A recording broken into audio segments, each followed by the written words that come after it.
hablaremos un poco sobre las fracturas por compresión. Esta es una enfermedad esquelética sistémica caracterizada por la disminución de la masa ósea y deterioro de la microarquitectura del tejido óseo que origina fragilidad ósea. Una fractura es una grieta o una rotura de un hueso. Suelen ser consecuencia de lesiones o de un uso excesivo. La zona lesionada duele, especialmente cuando se usa. Generalmente está hinchada y suele estar contundida, distorsionada, angulada o fuera de su posición. También puede estar presentes o desarrollarse con posterioridad otras lesiones, como las lesiones de los vasos sanguíneos y los nervios, el síndrome compartimental, infecciones y problemas articulares a largo plazo. En las fracturas vertebrales por compresión, la zona en forma de tambor, que es el cuerpo, de uno o más huesos de la espalda, las vértebras, se desploma sobre sí misma y queda aplastada, comprimida, en forma de cuña. La mayoría de las fracturas por compresión se producen como consecuencia de una leve presión o incluso sin presión alguna en las personas de edad avanzada con osteoporosis. Ahora hablaremos un poco sobre la osteoporosis. Esta es un proceso en el que la disminución de la densidad ósea debilita los huesos, lo que aumenta la probabilidad de fractura. El envejecimiento, el déficit de estrógenos, la escasa ingestión de calcio o de vitamina D y ciertas enfermedades reducen las cantidades de los compuestos encargados de mantener la densidad y la resistencia ósea. La osteoporosis puede no causar síntomas hasta que se produce una fractura ósea. Las fracturas se pueden producir después de realizar un esfuerzo pequeño o nulo y pueden ocurrir después de una caída menor. El 80% de la resistencia ósea la determinamos como la cantidad o la microarquitectura. El otro 20% de la resistencia ósea se considera como la calidad o determinada por bioelementos como los CHO. Los huesos contienen minerales, incluidos calcio y fósforo, que los endurecen y densifican, para mantener la densidad ósea o bien la masa ósea. El organismo necesita un aporte adecuado de calcio y de otros minerales, y debe producir las cantidades apropiadas de varias hormonas, como lo son la hormona paratiroidea, la del crecimiento, la calcitonina, los estrógenos y la testosterona. También se necesita un aporte adecuado de vitamina D para absorber el calcio de los elementos e incorporarlo a los huesos. La vitamina D la absorbe de la dieta alimentaria y también se elabora en la piel con ayuda de la luz solar. Para que los huesos puedan adaptarse a unas exigencias cambiantes, continuamente se están destruyendo y formando de nuevo. Este proceso se conoce como remodelación. En este proceso se eliminan continuamente pequeñas áreas de tejido óseo que son reemplazadas por tejido nuevo. La remodelación afecta a la forma y a la densidad de los huesos. Ahora bien, hablaremos un poco de los tipos de osteoporosis. Como bien sabemos, hay dos tipos principales. La osteoporosis primaria, esta se produce de forma espontánea, y la osteoporosis secundaria, esta es causada por otro trastorno o por un fármaco.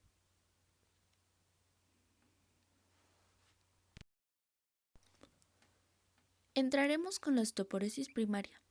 Es primaria en más del 95% de las mujeres afectadas y probablemente en alrededor del 80% de los varones. La mayoría de los casos se presentan en mujeres posmenopáusicas y en varones de edad mayor. Una de las principales causas de osteoporosis es la falta de estrógenos, especialmente la rápida disminución de estos en la menopausia. La mayoría de los varones de más de 50 años tienen niveles de estrógenos más altos que de las mujeres posmenopáusicas, pero en ellos también disminuyen con la edad, y los niveles bajos de estrógenos se asocian a la osteoporosis tanto en varones como en mujeres. El déficit de estrógenos aumenta la destrucción ósea y da lugar a una rápida pérdida de hueso. Los niveles bajos de vitamina D causan un déficit de calcio y el aumento de la actividad de las glándulas paratiroides provoca que las glándulas liberen un exceso de hormona paratiroidea, la cual también activa la destrucción ósea, disminuyendo la formación de hueso. Otros factores, como ciertos medicamentos, el tabaquismo, el consumo excesivo de alcohol, los antecedentes familiares de osteoporosis y la estatura corporal baja, aumentan el riesgo de pérdida de masa ósea y de desarrollo de la osteoporosis en mujeres. Estos factores de riesgo también son importantes en varones. Continuando con la osteoporosis secundaria, es secundaria en menos del 5% de las mujeres afectadas y en alrededor del 20% de los varones. Algunos trastornos que pueden causarla son la enfermedad renal crónica y determinados trastornos hormonales, en especial la enfermedad de Cushing, el hiperparatiroidismo, el hipertiroidismo, el hipogonadismo, los niveles altos de prolactina y la diabetes mellitus.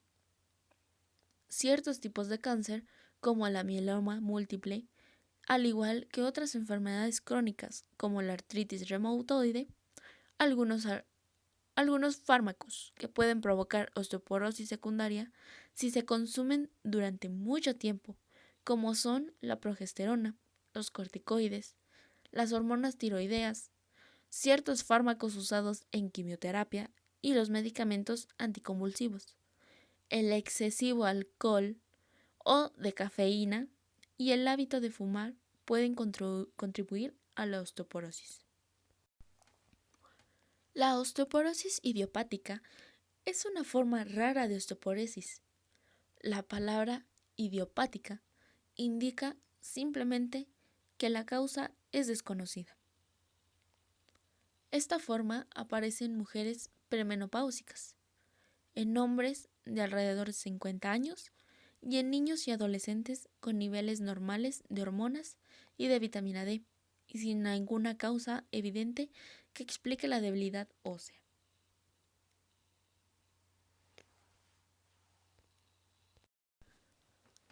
La columna vertebral consta de 24 vértebras y el sacro.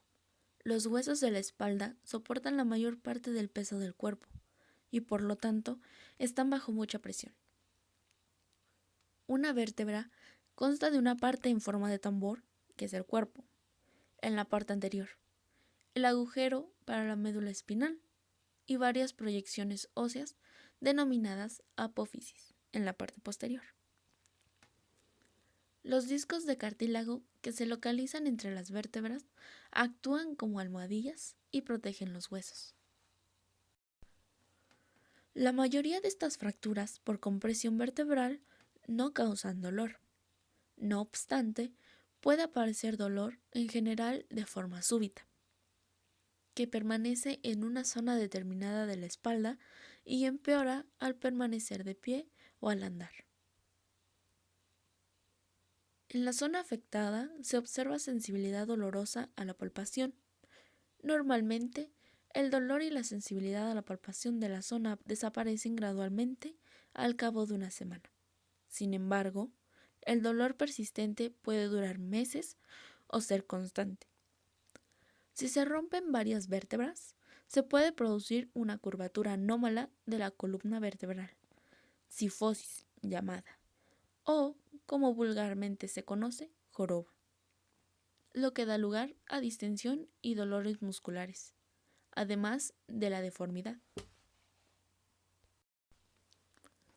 A veces, estas fracturas aparecen en personas con un cáncer que se ha extendido a la columna vertebral y la ha debilitado.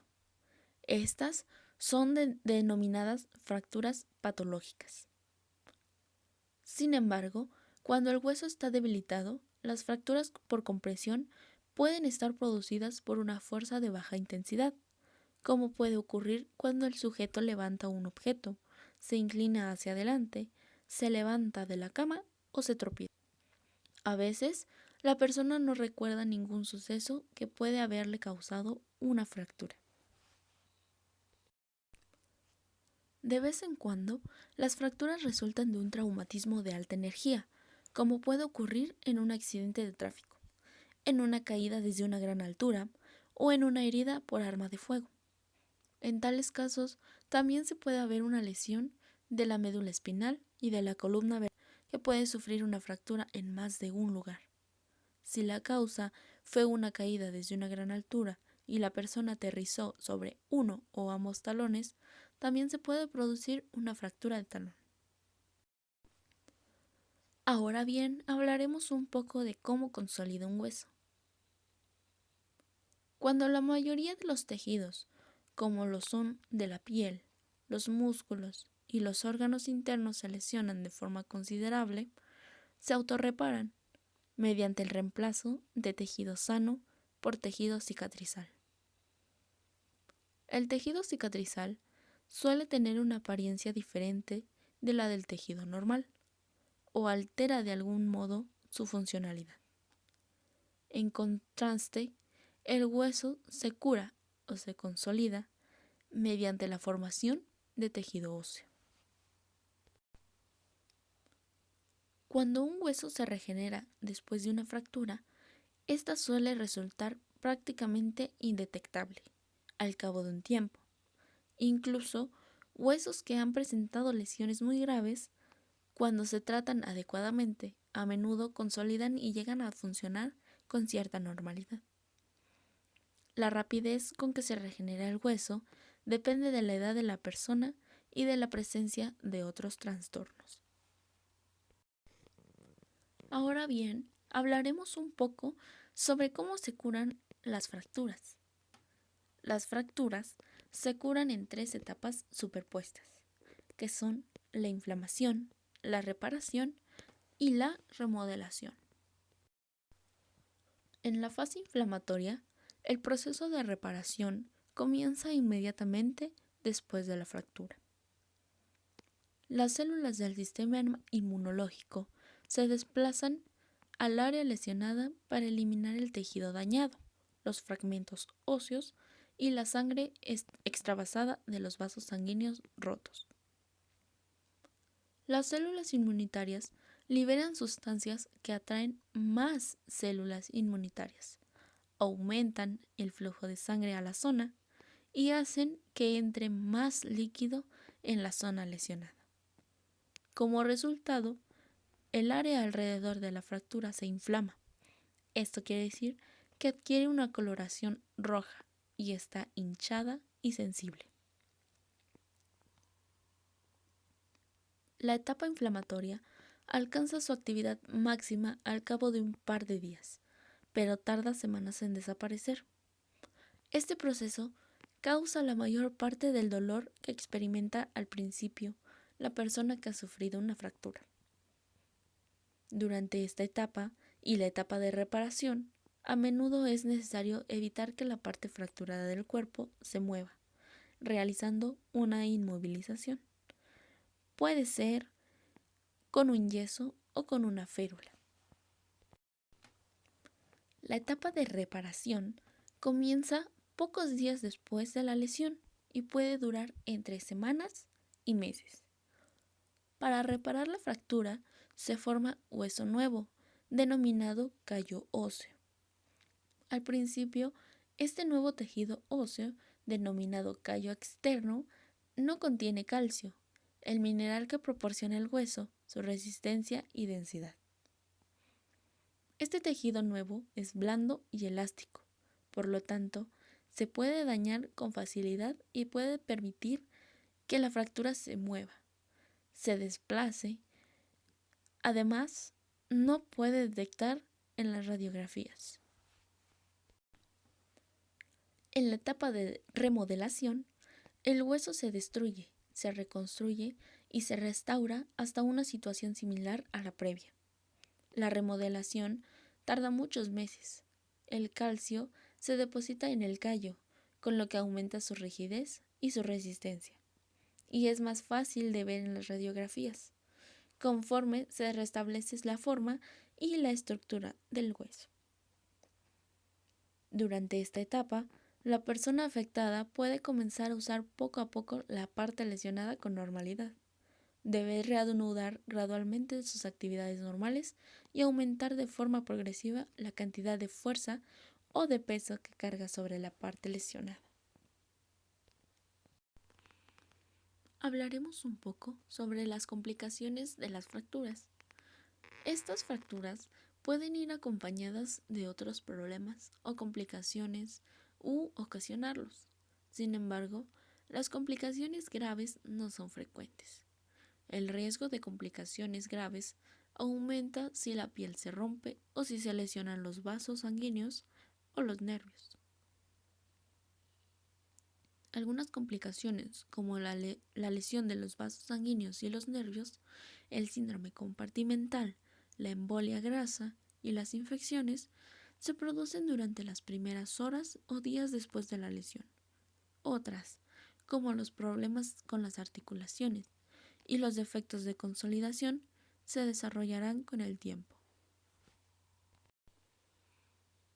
Hay varios problemas relacionados con la curación.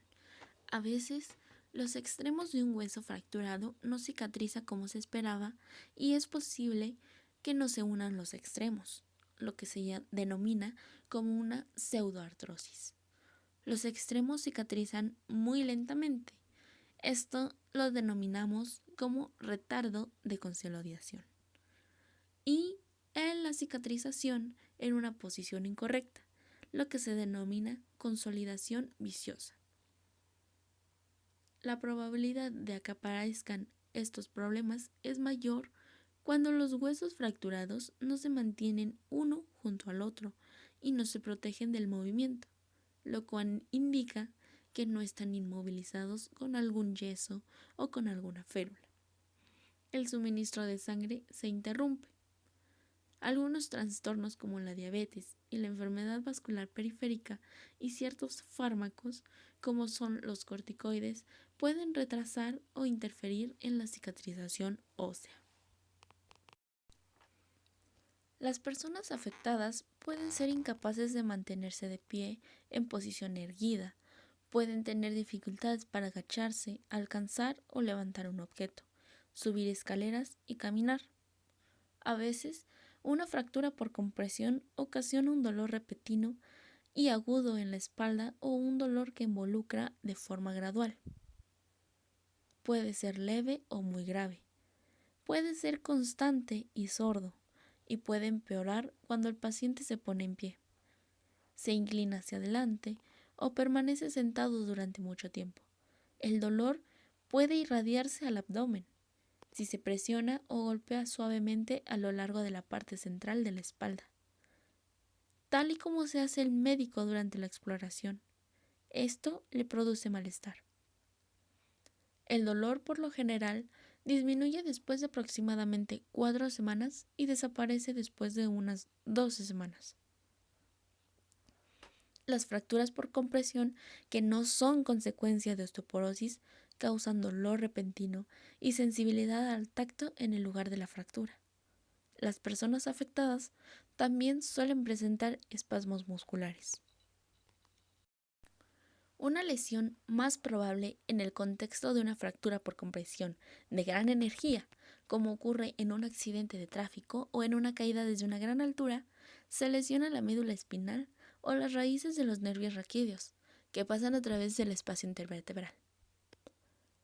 Las lesiones de la médula espinal pueden causar entumecimiento y pérdida de sensibilidad, debilidad en las piernas y parálisis. Las personas afectadas pueden perder el control sobre la micción y la defecación. Se vuelven incontinentes. Las lesiones de las raíces nerviosas raquídeas suelen ser mucho menos graves. Tienden a causar dolor que se irradia a la pierna y en ocasiones causan una ligera debilidad en esta misma o en la debilidad del pie. Por último, podemos decir que si una fractura está ejerciendo presión sobre la médula espinal, se lleva a cabo una cirugía para aliviar esta. Pero si es posible, con cierta severidad, el tratamiento precoz es necesario para evitar una lesión permanente en la médula espinal.